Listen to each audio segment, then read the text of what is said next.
बीडमध्ये राज्य महिला आयोगाच्या माजी अध्यक्षा आणि पक्षाच्या माजी अध्यक्षा यांच्या कृपेने आणि त्यांच्या वरद हस्तामुळे बीडमधून अशोक खरात सारख्या माणुसकीला काळीमा फसणाऱ्या गुळैर कृत्य करणाऱ्या नराधमाला साथ देण्यासाठी इथूनही महिला पाठवल्या जायच्या आणि त्यांचं काय लिंगनिदान बीडमध्ये येऊन केलं जायचं आणि त्याच्यासाठी त्यांच्याच पक्षाची बीडमधली कोणीतरी पदाधिकारी मध्यस्थी म्हणून मदत करायची.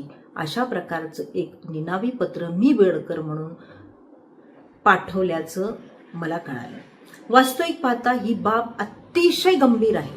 मी या बीड जिल्ह्याचे पोलीस अधीक्षक यांना अतिशय नम्रतेने विनंती करते, आव्हान करते की या गंभीर पत्राची दखल तुम्ही सोमोटो घ्यावी आणि जर अशा प्रकारचं कांड बीडमध्ये अशोक खरातला मदत करण्यासाठी घडत असेल आणि तेही माजी अध्यक्षाच्या कृपेने आणि सहकार्याने होत असेल तर ही बाब अतिशय गंभीर आहे. त्याची आपण दखल घ्यावी आणि ताबडतोब SITकडे याची चौकशी लावावी अशा प्रकारची मी विनंती करते. एकीकडं SITचं समन्स मला आलंच नाही.